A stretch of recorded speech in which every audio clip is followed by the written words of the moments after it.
తెలంగాణ రాష్ట్ర ప్రభుత్వం ప్రవేశపెట్టిన బడ్జెట్ తెలంగాణ ప్రజలను వంచే బడ్జెట్ అని సిద్దిపేట జిల్లా బీజేపీ అధ్యక్షులు మోహన్ రెడ్డి తెలిపారు.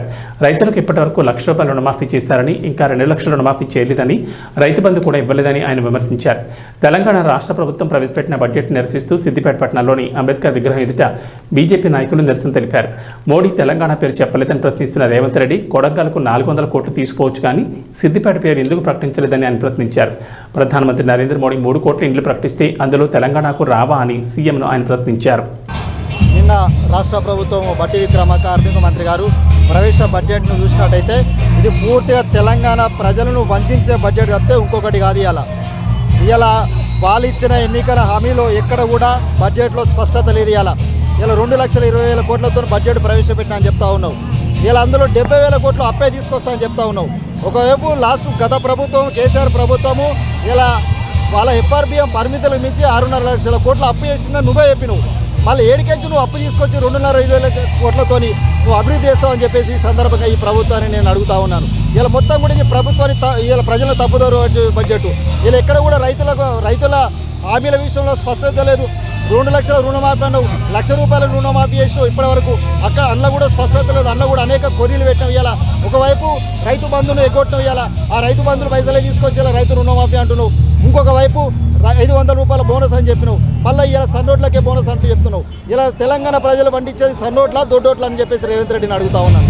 ఈ విధంగా రైతులను మోసం చేస్తూ ఉన్నావు. ఇంకొక వైపు మహిళలను 2500 ఊసలేదు, గృహలక్ష్మి పథకానికి సంబంధించలేదు. ఇంకొక వైపు నరేంద్ర మోడీ గారు 3 కోట్ల నూతన గృహాలను ప్రకటించిండు బడ్జెట్లో. నువ్వేం చెప్తావు? తెలంగాణకి ఏమి ఇచ్చిన గుండుసున్నా అంటావు. ఇలా 3 కోట్ల ఇల్లు అంటే తెలంగాణకు రావని చెప్పేసి నేను రేవంత్ రెడ్డిని అడుగుతున్నావు. మరి నువ్వు ఇలా కొడంగల్కు 4,000 కోట్ల రూపాయల అభివృద్ధి నిధులు పట్టుకపోతున్నావు కదా, మరి తెలంగాణ సిద్దిపేట లేదా అని చెప్పేసి నేను రేవంత్ రెడ్డిని అడుగుతా ఉన్నాను. ఇలా నువ్వేమో సిద్దిపేట ప్రస్తావన చేయవు, కానీ నరేంద్ర మోడీ గారు ఎక్కడ తెలంగాణ పేరు అని చెప్పేసి నరేంద్ర మోడీ గారిని ఇలా బదనాం చేసే కార్యక్రమం ప్రజలను తప్పుదోవ పట్టించే ప్రయత్నం చేస్తావు. మరి 3 కోట్ల గృహాలు ఇస్తే తెలంగాణకు రావా అని చెప్పేసి నేను రేవంత్ రెడ్డిని అడుగుతున్నావు. నువ్వు ఏదైతే గత ప్రభుత్వం అబద్ధాల పునాదుల మీద ప్రభుత్వం నడపాలని చూసి ప్రజలను తప్పుదోవ పట్టించిందో అదే బాటలో ఇలా రేవంత్ రెడ్డి గారు ప్రయాణిస్తూ ఉన్నాడు. ఈ రాష్ట్రంలో బడ్జెట్ చూసినట్టయితే 10 ఏళ్ల కాలంలో కేసీఆర్ ఈ రాష్ట్రాన్ని వెనుకకి తీసుకుపోయాడు. నువ్వు అంతకు మించి ఈ యొక్క రాష్ట్రాన్ని అధంపాతాలను తీసుకుపోతున్న తప్పితే ఎక్కడ కూడా అభివృద్ధి సూచికలు కనబడతలేవు. ఇలా ఈ బడ్జెట్ మొత్తం కూడా తెలంగాణ ప్రజలను అంధకారంలో నెట్టే బడ్జెట్. ఇలా భవిష్యత్తును రాబోయే తరాలకు భవిష్యత్తు లేకుండా చేసే బడ్జెట్.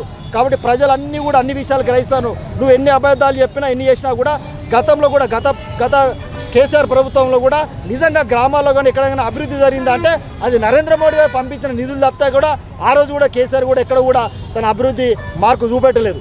ఈ ప్రభుత్వం కూడా అంతే. రేపొద్దున ఈ ప్రజలకు ఏదైనా సంక్షేమ ఫలాలు అంతే అంటే ఇలా ఆయుష్మాన్ పథకం కావచ్చు, లేకుంటే అనేక సంక్షేమ పథకాలను ఇలా గ్రామాల లోపల ఇలా 14వ ఆర్థిక సంఘం 15వ ఆర్థిక సంఘం ద్వారా గ్రామాల అభివృద్ధి తప్పితే ఆ రోజు కేసీఆర్ ఏమో ₹1 నిధులు కూడా గ్రామ పంచాయతీలకు ఇవ్వలేదు. రేపు కూడా అదే జరగబోతూ ఉన్నది. ఇలా పూర్తిగా తెలంగాణను తప్పుదోవ పట్టించే బడ్జెట్, ఇలా అంకెల గారిడీల బడ్జెట్ ఇదే. అబద్ధాలతో ప్రభుత్వాలు నడపాలనుకుంటున్న రేవంత్ రెడ్డి నువ్వు ఎన్ని దుష్ప్రచారాలు చేసినా ఎన్ని అబద్ధాలు చెప్పినా ప్రజలు రెండింటిని కూడా గ్రహిస్తూ ఉన్నారు. ఒకవైపు ఈ దేశాన్ని 3వ ఆర్థిక శక్తిగా ఇలా తీసుకుపోయే ప్రయత్నంలో నరేంద్ర మోడీ గారు ఉంటే ఇలా తెలంగాణను అధోపాతాలకు తీసుకుపోయిన ప్రయత్నంలో రేవంత్ రెడ్డి ఉన్నాడు తప్పితే ఇలా ఈ ప్రజలకు ఒరగబెట్టేది కాంగ్రెస్ ప్రభుత్వం ద్వారా ఏం లేదు. ఈ ప్రభుత్వాన్ని హెచ్చరిస్తూ ఉన్నాను. ఖచ్చితంగా రాబోయే రోజుల్లో నువ్వు ఇచ్చిన హామీలను అమలు చేసేంత వరకు కూడా భారతీయ జనతా పార్టీ నీ వెంట పడుతుందని చెప్పేసి ఇలా ప్రజా ఉద్యమాన్ని నిర్మిస్తామని చెప్పేసి ఈ సందర్భంగా ఈ ప్రభుత్వాన్ని హెచ్చరిస్తూ ఉన్నాం.